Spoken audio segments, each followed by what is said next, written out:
Greetings, mortals. I am your host, SpeedRunner Fuchs-Wulf. That's first name SpeedRunner, last name Fuchs-Wulf, and welcome to a new series that I stumbled upon. For those of you who are looking for Zoo Tycoon, I must apologize, but I got interested. A lot because I started poking around one of my favorite comic artists' websites. And I found a link to this free itch game. If you know Rick Griffin, who wrote House Pets and who did House Pets and A&H Club, you're probably familiar with one of his other titles, Hayven Celestia. This is an RPG visual novel, if I am correct, set in the same universe. I have absolutely no idea how this is going to go, nor what rating this is going to end up being in the end. So just as a reminder, I don't make things for kids at all. Please understand this. As an additional, I want to thank all 77 subscribers for subscribing. You're 77 even more than... You're the 77 that get me closer to the 500 I need in terms of subscribers in order to reach bare minimum to monetize my channel. I need 3,000 watch hours as well, so get your buddies, get your friends, just put some of my content on mute if you so desire, on a TV in the background, and yay, you get me views by just leaving it on repeat. I don't care what you do as long as you, 1, enjoy my content, 2, aren't being needlessly mean in the comments, and 3, subscribe, maybe like, do something that makes YouTube understand that I am not just shilling to get nothing and am thus a bot, So, a thing to note, I think it'd be best we go over what the races are so you aren't lost. So, things to note and basic background. This is just the backgrounding. Okay. Hayven Celestia. The galaxy is in turmoil. The greedy Kraken Empire is ever expanding their purview. It is solely up to the brave Leo squadrons to defend the Leo's United Planets. Or is it? Hayven Celestia is a very sci-fi universe based on the stories and illustrations by Rick Griffin and Gre7G Luterman.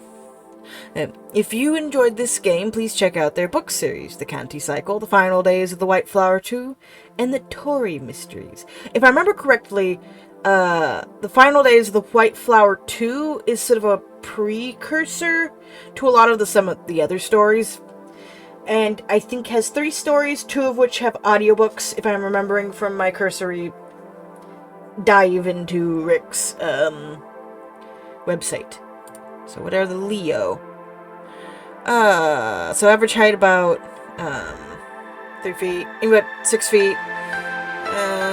Oxygen breathing, mammalian red, live about 220 years.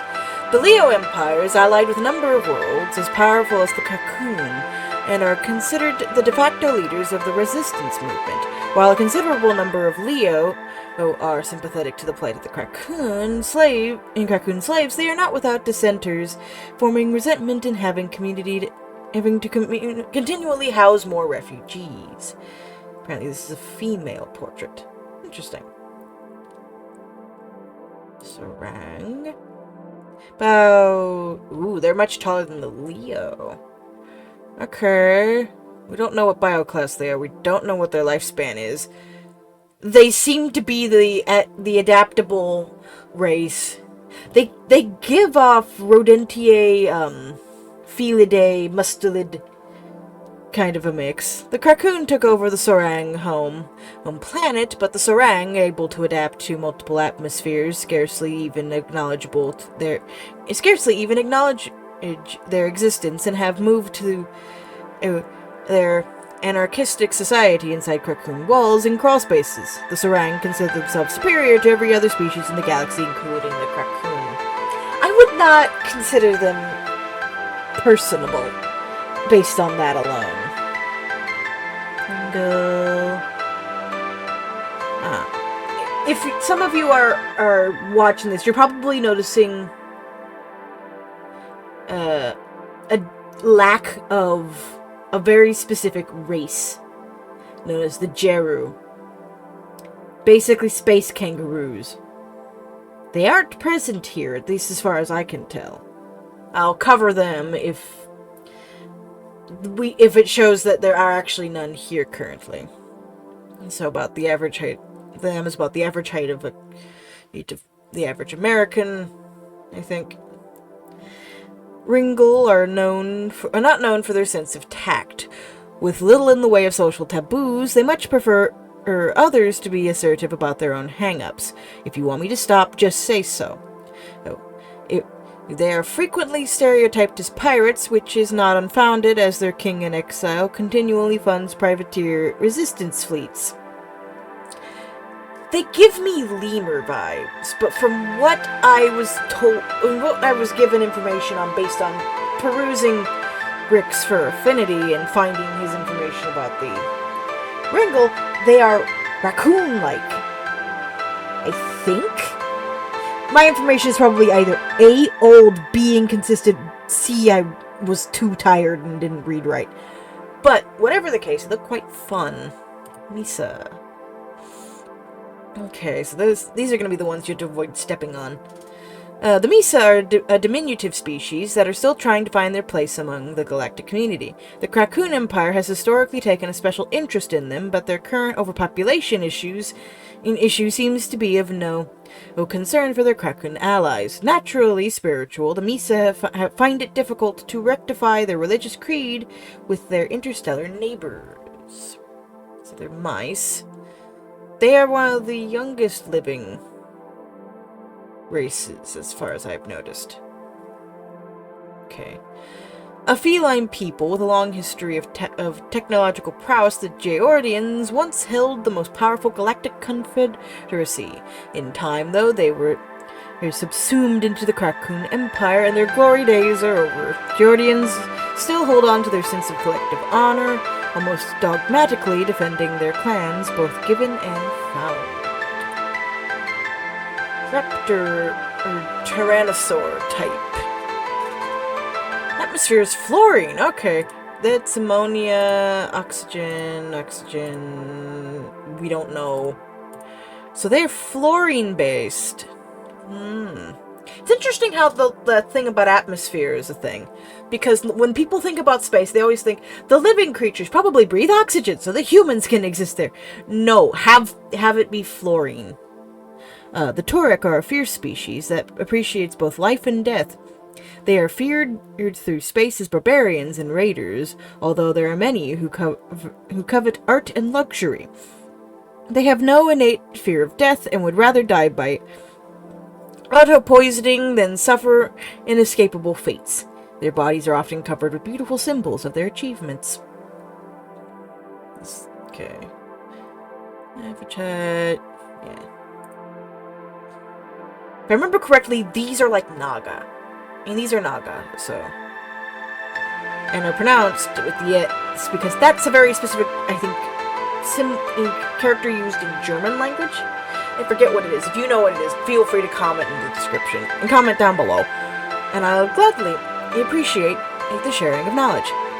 The Sarith are a strong people guided by their ironclad morals. The Sarith always wish to protect the weak and bring wrongdoers to justice. These morals aren't based in myth, though, as Sarith do not have a history of mythology or any fictitious storytelling. Combined with their strict hierarchical society, they are seen as a truly independent species. Okay, so they breathe a carbon compound. That's interesting to think. Carbon compound. Since I know that they're Naga type, how do you get height from a Naga? Just answer me that for a bit. And we got the Krakoon. Reptilian, sulfur. The Krakoon Empire seeks to vassalize and enslave all other worlds. Their vast and long lifespans, as well as their sheer size and strength, makes them difficult to resist one-on-one. Though their claim to galactic power is indisputable, this doesn't always equate to every Krakoon loving or even enjoying their own lives. Okay. The Jeru. They are a race that appears frequently in one of Rick's Hayven Celestia series, the Skin Changer. That one features a Jeru as a main character, and what Jeru are basically space kangaroos. On the surface, it's a little difficult to identify males versus females, but that's because they are closer to feral kangaroos in that regard, where the pouch dictates the genetic and the dimorphism. And the fact that they aren't present in here makes me a little sad, because I love kangaroos. Kangaroos are one of my favorites. So, let's start. Let's see where it takes us. 9-5, over. Red 5. I don't like this, Wing Commander. What caused the long-range communication blackout? Maybe a solar flare, Red 5? Never seen a solar flare like this before, Yellow 2. Cut the chatter, team. We don't have long-range comms. Who are you going to call anyhow? Ask your mama to fly in here? And wipe your nose? Unidentified vessel, state your business here. Leo, Commander, this is Vice Admiral Aurora Jenja. You are badly outgunned. Surrender, and I'll see that your men live out nice, comfortable lives in a breeding colony somewhere. But if you choose to fight, I promise there will be no glory in your sacrifice. Vice Admiral Aurora Jenja, this is Red Lead Sarah. You have no idea what you are up against, how agile and lethal our fleet is. If you surrender now, we'll see that you are dropped at the nearest neutral. Render attack! Take evasive action! I'm hit! I'm going down, coming in hot! So that's why you don't fight the Krakoon. They'll just go after you if you just so much as breathe wrong. There's range creature slinks around your crashed ship, peeking in locks and gathering items that might be valuable. He stops when you stir. You're still alive, Hairball? If not, I claim salvage rights. Yeah, I'm alive. Damn it. Oh, my head. Hey, put my scanner slate back and hand me that med kit, will ya? The creature pulls the med kit from the wall and hands it to you, but yet he keeps a hold on the slate. Yes, fine, take your med kit. I have several of those anyhow. This is a scanner, you say? Yes, what a wondrous device. Shows here the Krakoon Dreadnought is leaving the system. Goodbye, you stupid lizards. They're fleeing? Where does it say they're headed? The scanner can tell that. Also amazing. It says they are headed to Nashira 4. Better them than us, I suppose. A cold dread fills you. You recognize that world. Nashira 4? But my people have a colony on Nashira 4. It's a peaceful agricultural commune. They don't even have a militia. Well, I hope they can evacuate quickly. The Vice Admiral's ship is not a diplomatic vessel. It is designed to pound a civilization flat. Perhaps they're not really headed to Nashira 4. Maybe they're just taking evasive actions from my fleet in their current heading. Yes, that could be. They are flying away from... Is your fleet hiding in the debris cloud? The hope and optimism you were feeling only a moment before drains away, leaving you cold and numb inside. Debris cloud? Oh, Well, Hairball, perhaps you have more pressing problems to worry about than the fate of Nashira 4. You need to stop calling me Hairball. I'm Leo. My name is Sarah. And I'm the wing commander over at... Well, I suppose I'm not commanding anyone now. And I am Soran. My name is Chitter. But you may call me Chitter. This orang seems friendly enough. He helps with some medical foam for the gash that oozes from your shoulder. With some gauze, he fashions a sling for your arm. If you asked, he would probably be willing to tell you more. Let's say advice. You seem somewhat pleased that you would ask for his opinion. What do you think I should do? Chitter squeezes the scanner slate into his narrow chest and smiles. If you let me keep the scanner thing, I will help you repair your ship. You drive a hard bargain, but okay. I'm in no shape to do this all myself. The curious creature dives right to work fixing systems with the skill of a master craftsman and the creativity of a wasteland scavenger. With his prehensile tail, nimble double-thumbed paws, and his seemingly bottomless tool bag, he makes quick work of the ship's mangled machinery. Thank you, Chitter, for the help. Suppose I could go most anywhere right now, but where? Well, as I see it, you have 3 options. Chase the Cocoon Dreadnought alone, stay with the Sorang, ally with other species. Well, isn't this the predicament? Let me figure out a save first. Actually, I don't think we've hit a save point yet.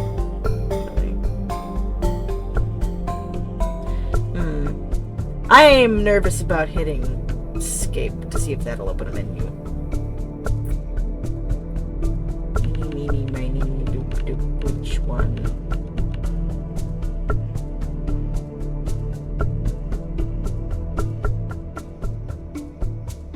Well, this one has been of help, if nothing else.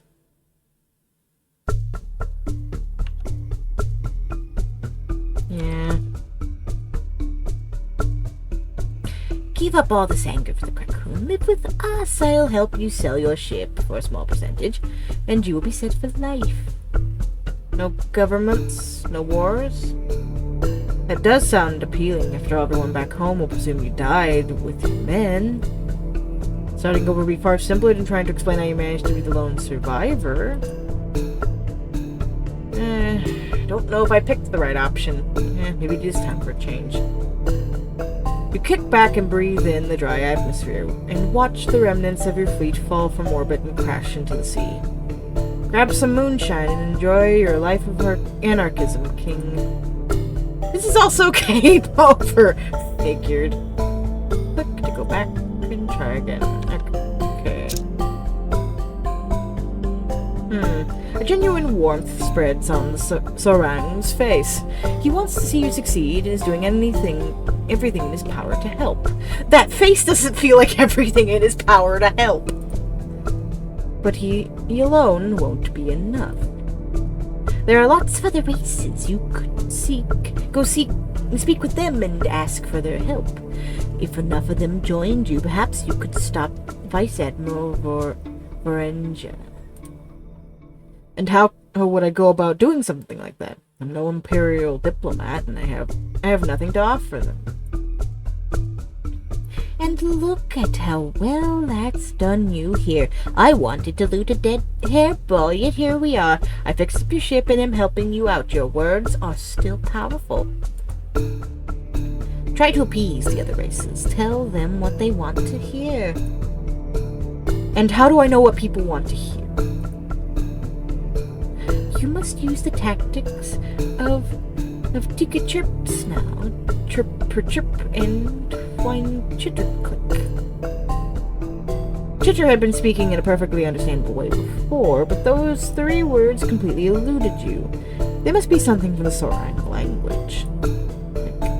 Let me... Chitter taps a few times on your tablet and then spins around to show you 3 symbols. Speak from the fang. It means to argue your point from a place of strength and domination. To do something because nobody can stop you. Speak from the tail. It means to present yourself with nobility and honor. To do the right thing simply because it is. You decide to help me because your tail told you to? It's metaphorical. Now please let me finish. I think what Chitter means by speak from the tail, you'll notice a lot with animals, at the very least, when they raise their tail up, that's usually a sign of, at least in dogs, that they're happy. But if they stop and just have it up, that's probably not happiness, that's probably them at attention. So it probably is something to do with how animals will sometimes bring their tail up in attention to show that they are willing to be alert about a situation. And finally, to speak from the mark. He quickly glances at your right ear, and you notice of the complex tattoo inside his own oversized ear. Well, I guess the Leo don't have clan marks. How do Leo differentiate each other? Well, our hairstyles are all pretty unique. The prophets inform us that our braids are all a representation of our soul. He makes a quick adjustment to his diagram.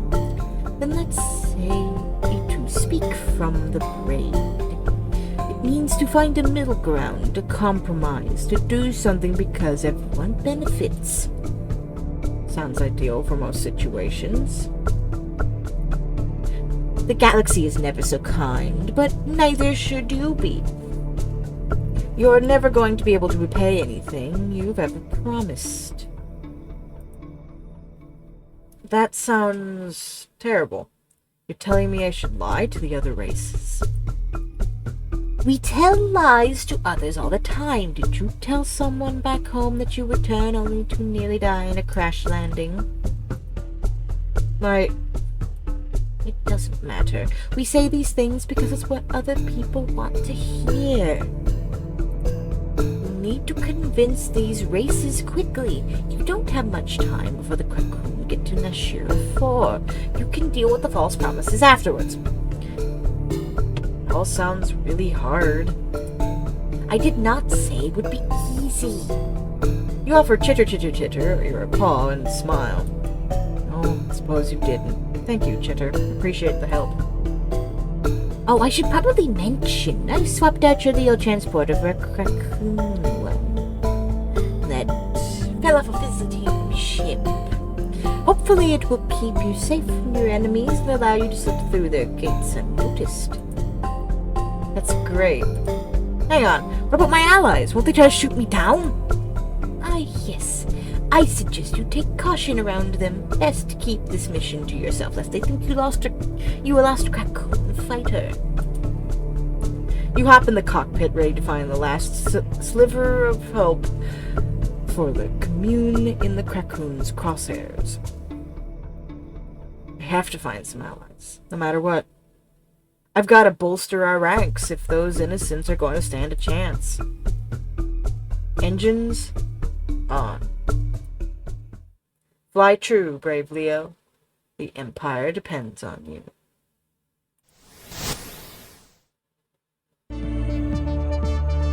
Now we're at Chapter 1. The Wrinkle.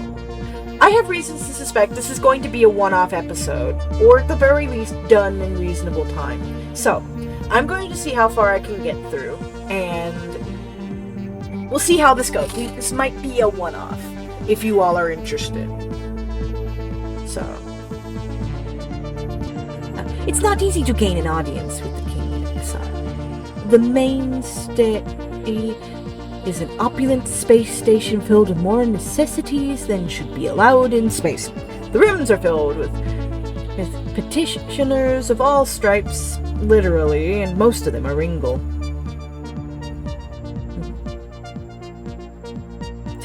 Not like I know that personally. You've never really liked Ringle. You spent a good portion of your career fighting them and found them to be ugly, dirty, and more than a little perverted.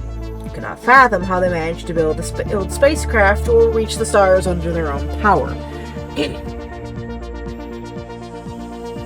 must have cheated, you think.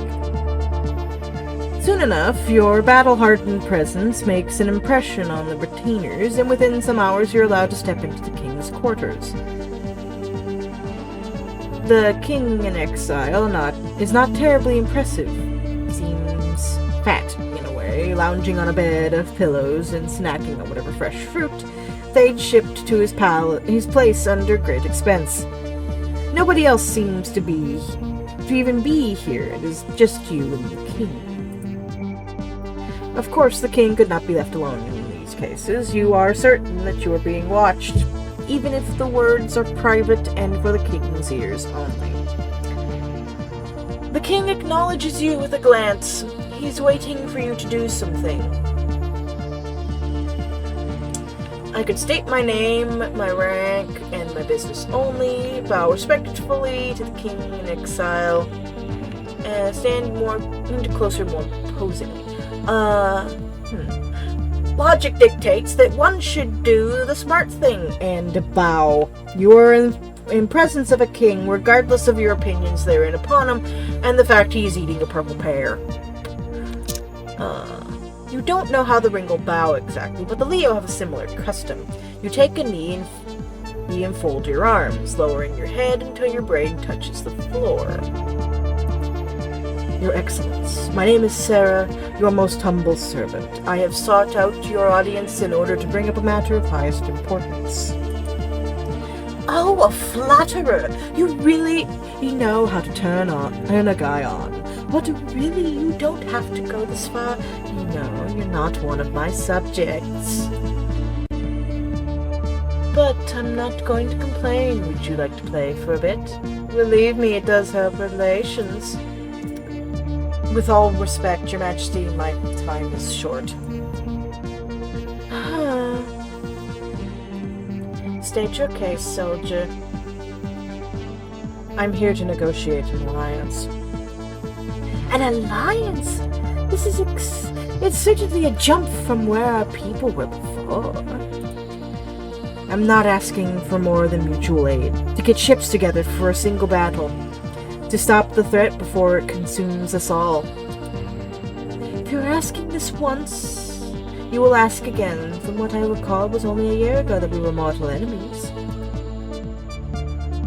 I am well aware of our position, but matters have changed. The Krakoon have stolen the planet Pellar from us. This is supposed to convince me to make an alliance with you. As I recall, you stole Pellar from us first. That was our planet. The matter of over a century's worth of planning, our colony wiped out. I'm not here to argue that point. We had our disagreements. Disagreements, he says. But while the Krakoon have nominally secured Pellar on your behalf, I would contend that neither of us actually have control over Pellar. And all this has done is given our masters a stronger foothold in this sector. Are you certain about that? You cannot tell me that you choose to live the remainder of your life on the space station. In making this alliance with the Krakoon, all they've done is place you under their thumb.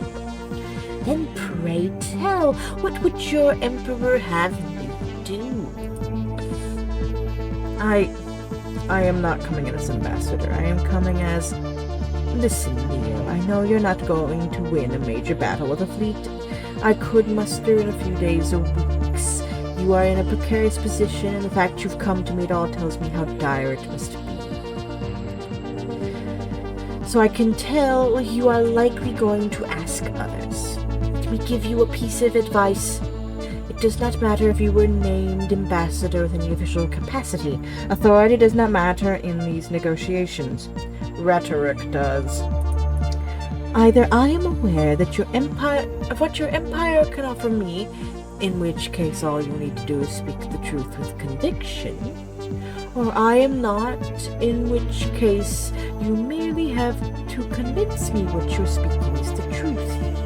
Do you understand? You want me to say pretty words to you? Well, that would be nice. But if you're going to convince me that I need to listen to you, then convince me. I will ask you again. If I am stuck under the thumb of the Krakoon, what would you have me do?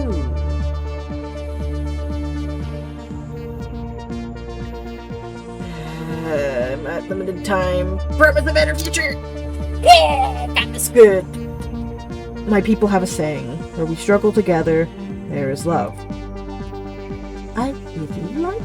I'm really liking this saying. Our original conflict was born out of a lack of understanding, but if we fight together, we will inevitably come to that better understanding. Thing we should have had all along.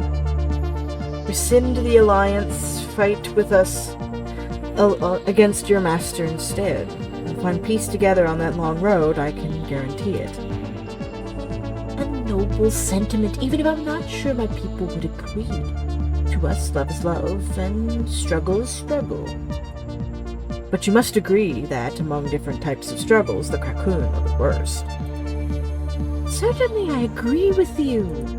In any case, it is far too late to simply rescind our alliance. But you must agree... Oh, I do. It's just politics, the very long road. I became aware of the Krakoon problem well over a decade ago now, and I did everything in my power to stop this shift from happening. But I could not, and if I could not, there is no non-race who can. And I'm sorry, but there is simply nothing I can do. You could break away. Intriguing notion, as I've already stated the reason I cannot. I asked you to rescind the alliance, but if it is impossible at this point, you must break out on your own. Go on.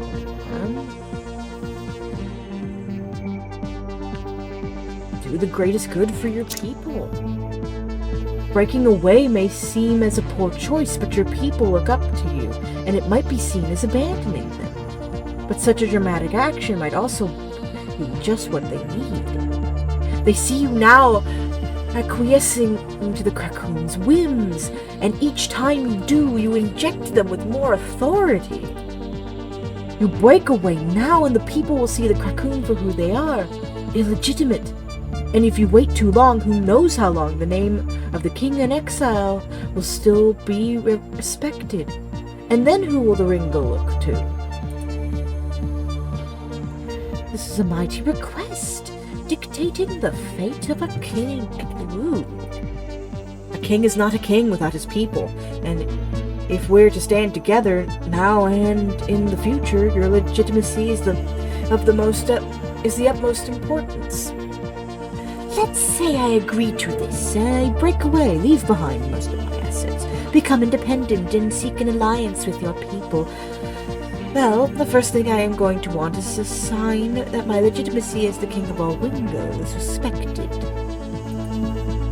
That seems extremely fair. It's not as though I can offer you much in this negotiation right here. Remember, you are the ambassador. Even if you were official, I know you cannot hand over bounty, gold, or land, or titles right now. All ambassadors do is make promises. Even so, I cannot bring a treaty to the Emperor to sign. Then it's a good thing we're not talking about a treaty. We're just talking about committing ships and perhaps putting our paws in the door for the potential of a future treaty. I see. So, you want a sign that I respect your legitimacy? That would be lovely! What sign would you like? Tell me, Leo, who has the stronger claim to Pella, the Leo or the Ringo? Could share the planet. There could have easily been a more agreeable way to settle the dispute. Pellar is an entire planet after all, and we are not strangers to sharing space. It only upsets us insofar as who would rule this planet by whose authority. Why not share it? Create a third government that can act in both our interests. Intriguing compromise. Not sure that it would work in practice, given the Leo Empire is so much stronger than the Ringo were. Any such fair negotiation would have been weighted in your favor regardless. Even so, it might have spared us a war. I see.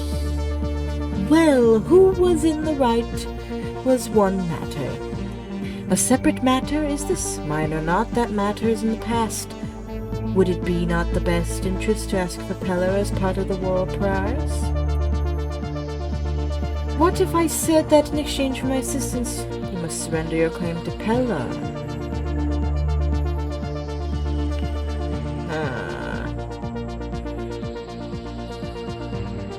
Sure. Absolutely. I would sign Pellar over to you. If you would help us save our planet, then a planet in exchange is not far off. I'm serious! If there was some way to do so, I would reverse time entirely, avoid this war. Pellar is almost immaterial at this point, and if we were to have a strong alliance with you, may as well be part of the package deal. We would be stronger to have you as an ally than we would to hold Pellar itself. And that's what you have to say on the matter? That's all there is to say. I would like to stay and play word games with you some more, but I cannot. I need your answer. It is all I wanted to hear. You did well, Leo. If only your kind were as diplomatic as you, we would likely not be in this position from the start. So I have your support? I will have to see what I can do. Are you sure you can't stay longer? Very much like to feel how firm those muscles are. Or how giving. Will you commit more ships if I say yes? I make it a rule not to mix business and pleasure. Then... sorry. Pity. Hope you survive, Leo.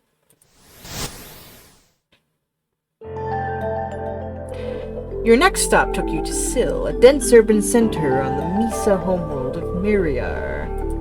As far as you remember, the Misa always had issues with overpopulation. Spreading out amongst their planet was a temporary solution, but eventually those new cities would also overpopulate. Syl was at the tail end of this cycle. Much of the surrounding area was dedicated to food and housing just to keep people from perishing. The place had little industry, few luxury goods, and a populace that was perpetually hungry. You needed as many allies as you could get, and the Leo and Misa had always been amicable. The Misa were excellent repair technicians on other Leo starcraft. Their own space program had yet to leave their planet's gravity well, though. But even without ships of their own, certainly they'd be willing to help. Even by going through official channels, you were quickly given audience with the Misa High Commander. Not that the guards would physically stop you from approaching their office. You stand outside the commander's balcony. Even with her on the third floor, you still have to bend your knees ever so slightly to see eye to eye. I'm Wing Commander Sarah. I have come here to ask... With a raised palm and a scowl, the Misa commander interrupts you from her wobbly balcony. I'm going to stop you right there. Pardon? Look down, too. Do it. Look down at you. Good. Now look back at me. Well, sure, but... Now I want you to think about your empire and all the worlds your commander commands. Got it? Great. Now look at the favela around you. Are you certain that you need to ask my help?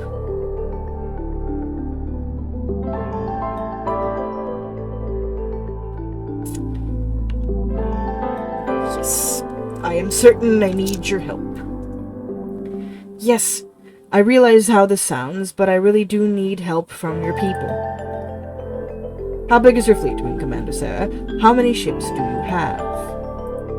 Well, I wouldn't... How many ships do you personally command, then? 1. And if I were to offer you every ship we have, how many ships do you think you'd have then? Well, I don't... You'd still have 1, Commander. My people have yet to build their first rocket. You, Leo, have been at a proxy war with the Krakoon through the Ringle for years. This is nothing new. We don't care for you brutes butting heads with other brutes. No, you're wrong. This is different.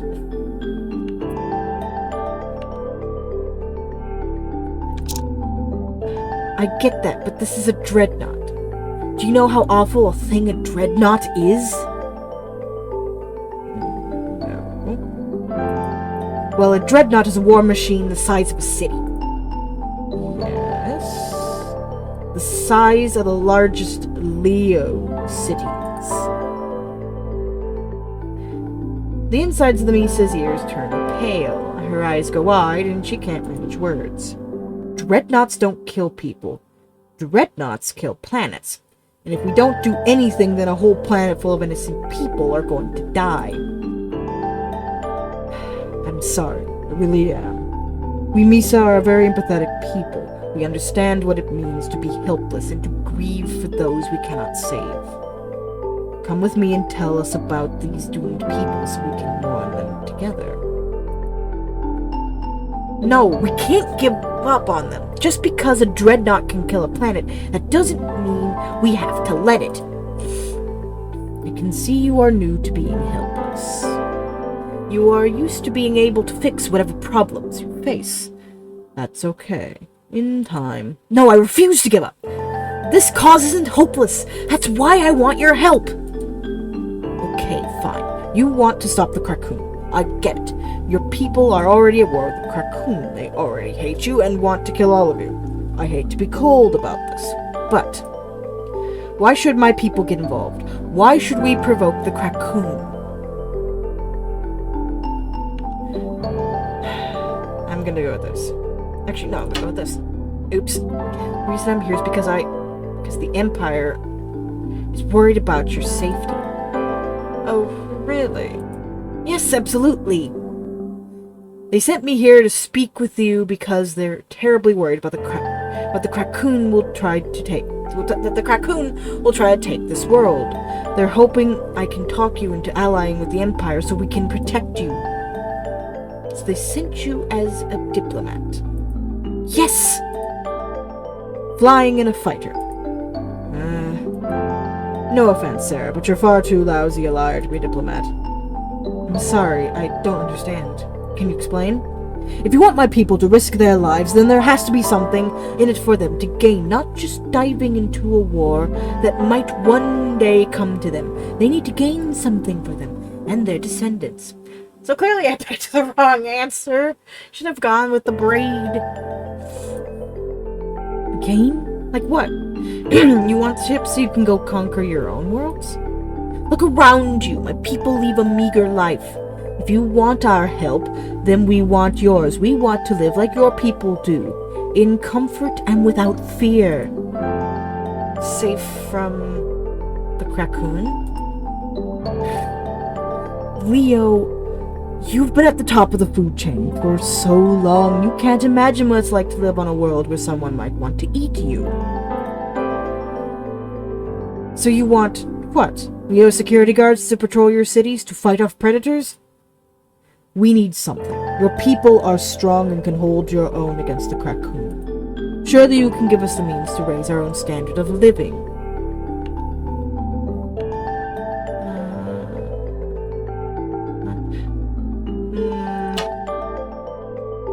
That's a bad option. Can I go back? No? Okay. Money. Sure, where the Leo Empire identifies allies in need, it is common for us to allocate some of our budget as humanitarian aid. We're poor, so you want to give us money so we won't be poor anymore. That doesn't fix anything. How is money supposed to protect us from predators? Are we supposed to throw it at them? Are we supposed to use it to buy spaceships so we can go somewhere safer? Are we supposed to hire mercenaries? I suppose you could. It's a terrible idea. Mercenaries leave our world alone because nothing for us to take. If we had money and no means to protect ourselves, we'd be just attracting bandits. You still haven't explained how the Misa could possibly stop a dreadnought. We have no ships. We have no cannons. I doubt we could take down a Krakoon of every last one of us. It's not all. There's much more we could offer besides. Like what? For instance, you could train your people as spies, saboteurs, or soldiers. Soldiers. No! To make bad soldiers? No. Of course not. We're not expecting you to punch a raccoon. Even Leo can't hit a raccoon with our fists. We equip your soldiers with guns, and the guns do all the work. So I am doing horrible here, so this might be a game over again. Besides small targets, like Misa would be extra hard to hit. This is some kind of sick Leo humor. What the hell is wrong with you? So will you do it? Will you help us? No, I don't think we can. Helping you would risk billions of lives, and there simply isn't enough upside to make it worth it. But I'm sorry. Our lives are difficult enough. Please go away before you knock down one of our buildings or step on our citizens. Ah! I don't like what I did there. So I'm gonna be right back. We are back! I had to restart the whole thing because there is no save in here. So that's why I can't save. So it's gonna be all one episode. It's gonna be a long one. Put this on for long one. Okay. As far as you remember the Misa, okay, let's get right into conversation. I need to win her over.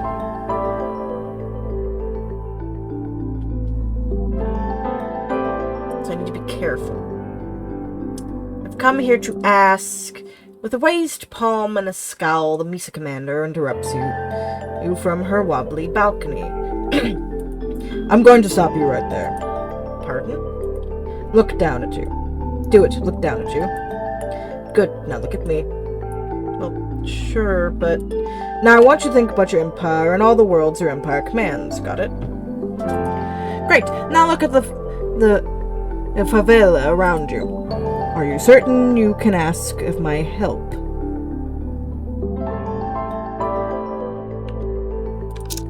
Yeah. Yes, I realize how this sounds, but I really do need help from your people. How big is your fleet, Wing Commander Sarah? How many ships do you have? Well, I wouldn't... How many ships do you personally command, then? 1. And if I were to offer you every ship we have, how many ships do you think you'd have, then? Well, I don't... You'd still have 1, Wing Commander. My people have yet to build their first rocket. You, Leo, have been at proxy war with the Krakoon through the Ringle for years. This is nothing new. We don't care for you brutes butting heads with other brutes. No, you're wrong. This is different. A Krakoon dreadnought killed my whole team. I'm sorry. I really am. We Misa are very empathetic people. We understand what it means to be helpless and to grieve for those we cannot save. Come with me and tell us about these doomed people so we can mourn them together. No, we can't give up on them. Just because a dreadnought can kill a planet doesn't mean we have to let it. I can see you are new to being helpless. You're used to being able to fix whatever problems you face. It's okay. In time. No, I refuse to give up. This cause isn't hopeless.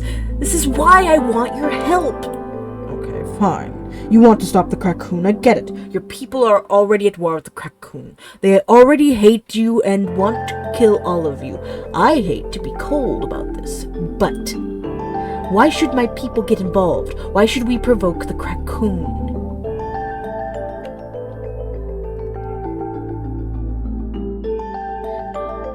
Right. Do you think you're safe? They haven't attacked us yet. By the prophets, are all the Misa as obstinate? How can anyone ignore a threat as big as the Krakoon, who could squish the entire nation of the Misa under their foot? Don't be foolish. They haven't attacked your world yet simply because they haven't gotten around to it. They don't think you're going to attack them. They're damn right about that. And so they've set your world aside. They haven't forgotten about you. The Krakoon don't forget. When all their other enemies are vanquished, or they're going through a particularly low period of finding resources, they'll be back to take everything you have. You don't know about that, and regardless, you're saying may attack us, may kill billions, but I know that if we help you, they certainly will. We're in no position to defend against such an attack. We'll be massacred. I'm sorry. Don't understand. Can you explain? If you want my people to risk their lives, then there has to be something in it for them to gain. Not just dividing a war that might one day come to them. They need to gain something for them and their descendants. Gain? Like what? You want ships so you can go conquer your own worlds? Look around you! My people leave a meager life. If you want our help, then we want yours. We want to live like your people do, in comfort and without fear. Safe from the Krakoon. Leo, you've been at the top of the food chain for so long that you can't imagine what it's like to live on a world where someone might want to eat you.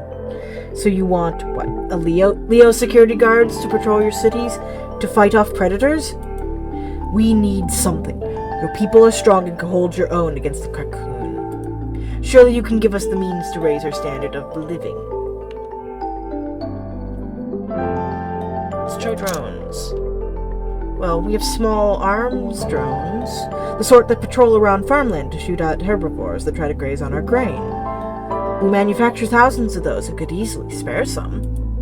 And those would protect us? Sure. You could program them with DNA signatures of what to shoot. They'd ignore any of your people but attack any other creatures that crossed into your territory.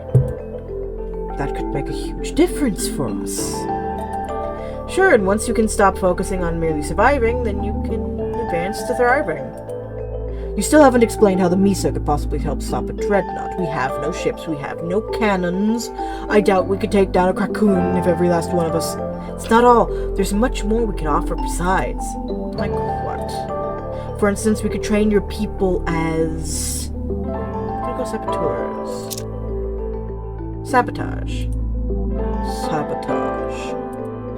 You turn and point at your ship, parked just beyond the favela's edge. Though tiny by Leo standards and claustrophobic for a single pilot, the vehicle looms over the city like a skyscraper. Look at my ship over there. Suppose one of the wires deep inside it snapped. Do you have any idea how hard it is for someone like me to fix that? No. That's for the Star Yard workers to know. Even after I run a ton of diagnostics to figure out what's broken, I'd still have to pull the whole ship apart piece by piece to get to it. A repair like that could take days or even weeks. And you want to stop the dreadnought by having a Misa sneak aboard and cut some crucial wire. In essence, yes. Do you have any diagrams of this dreadnought, schematics of where these crucial wires are? So we're getting somewhere. We've managed to convince the Misa to join us this time, so I had to be a little more pragmatic. No, but it is constructed on most of the same technology as other ships your people have worked on. Well, if the ship is the size of a Leo city, then I don't see how... We don't need to get a careful diagnosis of the best places to sabotage it. If we send enough Misa with cutters and blowtorches, eventually they'll nick something crucial. The Misa's commander's eyes and ears open wide. Miscato. Huh? Death by 1,000 bites. It was a common tactic for ancient Misa. Perhaps it still has a place on the battlefield today. But what will happen to my people after this crucial nick? Will they be rescued before the dreadnought is destroyed? Of course. The vessels we use to get your snappers up to the dreadnought will also safely bring them home. That could work. So, will you do it? It's a possibility.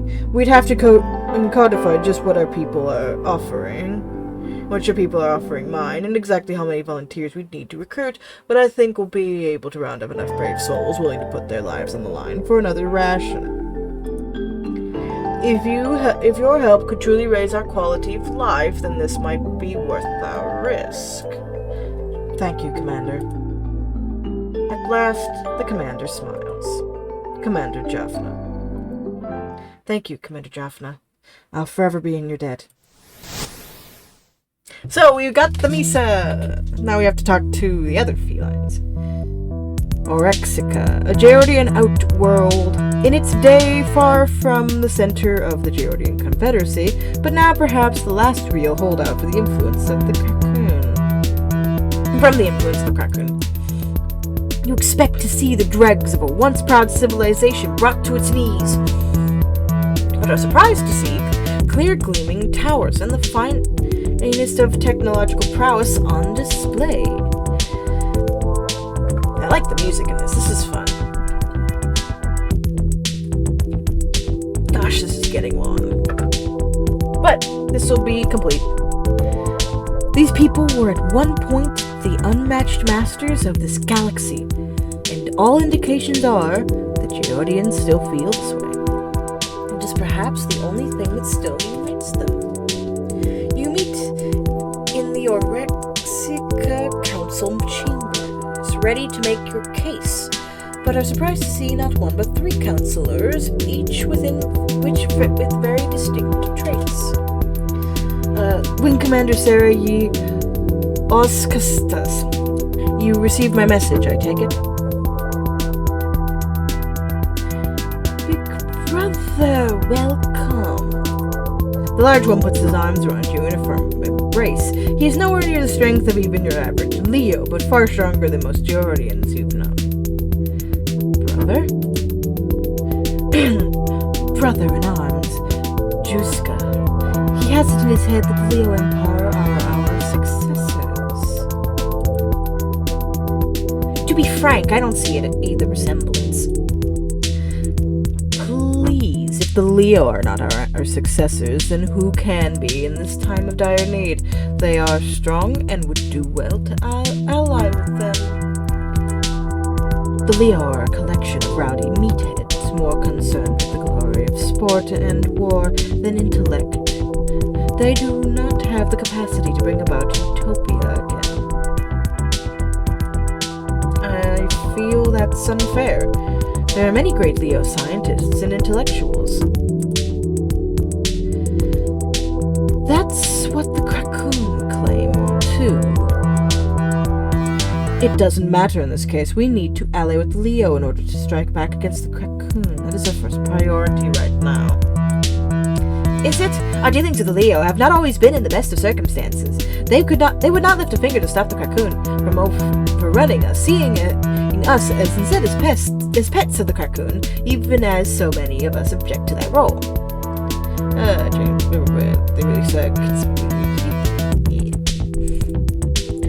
I feel like the Wing Commander, Augustus, is only begging our help now because he needs it, and the moment he doesn't, we're once again irrelevant outlanders, snubbed and ignored.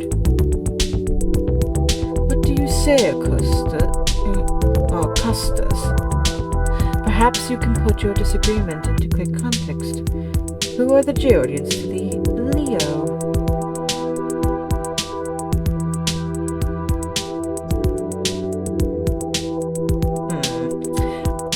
Blue or braid, tail or braid are both good options. A great nation that can rise again would probably make them feel a little angry that you think that they had fallen. But I'm gonna go with the braid. The Leo Empire seeks to bring all of its allies under its wings.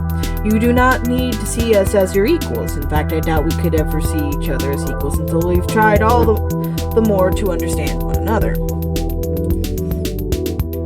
If you want a chance to thrive, I am offering it to you. Ally with us. We can do great things together. You have to admit, we need the Leo on our side for their strength, if nothing else. It doesn't matter if we consider ourselves more brilliant than them. Until we can defend ourselves by ourselves, we aren't going to be of much impact. True. I'm just worried. The Krakoon made similar promises, then they stole all our technology. That wasn't theft per se, it was not a nature of technology and science. It is, in the end, free to all, even the worst actors. And what can we do in this case? Become isolated hermits? You know that that's not the key to a thriving civilization. It is not utopia unless everyone is welcome.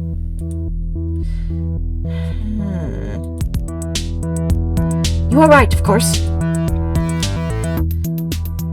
Tell me, though, the Leo would need us for this battle. They would not come unless they were in dire straits. The Leo weakening so much they need a puny outworld colony to come to their aid. You know full well that battles are not always won by the strong. Let the Leo speak. He is here to convince us, after all. True, but I do not mind having an advocate for my side. You clasp Juska's paw in your own, and he returns the gesture with a ferocious strength. You've not met many Gerardians, but with Juska you've found a fast friend. He seems quite passionate, perhaps a Leo from another life. Be that as it may, I'd like to hear Oscustus answer the question. Oscustus asks the question. What do the mighty Leo Empire need from a small world colony? Your brilliance for your your brilliance. I'm gonna go with brilliance. Ooh. The Georians are masterful tacticians. I am positive that with your insight into the battle, we can come out of this clean and easy. You're trying to convince me of flattery. Okay. So she doesn't like flattery, he does. This one's just skeptical of the whole thing in general. Well, even if you were honest, there's only so much we could possibly contribute. You'd on the front of short notice. If this is really a desperate battle against incredible odds, you're facing an armada. Our ships total 28. 27. Assuming we could get that POS binary star out of port in time, 28. The usual Krakoon Armada is going to be 250 ships, which includes at its core a dreadnought, a ship that weighs more than the rest of the fleet combined. What he's trying to say is that while we may be brilliant, we're not that brilliant. So they're all male, okay. What is the matter? You two are hesitating. You would have dismissed me already if there were no chance of me convincing you, because you know there's good reason for joining me in battle. And I would like to hear it. Does the call to battle not inspire you as is? The Krakoon are our sworn enemy.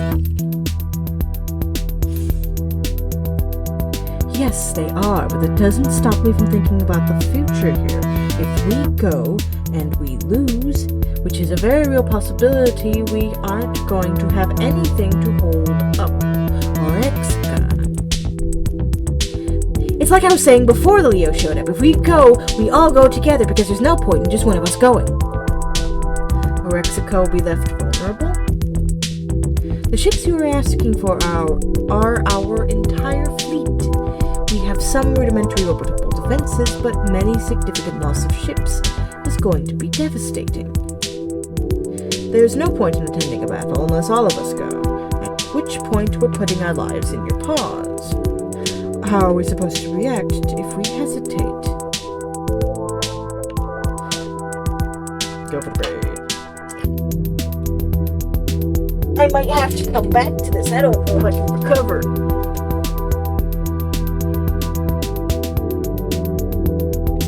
Well, I'm gonna give this another episode. We're gonna try this again later, because I don't think I can get this done all in one episode. We've already reached an hour, so if you're really interested in seeing more about this and seeing me actually try to reach the smile face on the Geordians, feel free to give me suggestions on what to do. And in the meantime, please, I beg of you, like, comment, and subscribe to see more content and to get me an inch closer to being able to monetize my channel. Sayonara, au revoir, arrivederci, auf Wiedersehen, goodbye.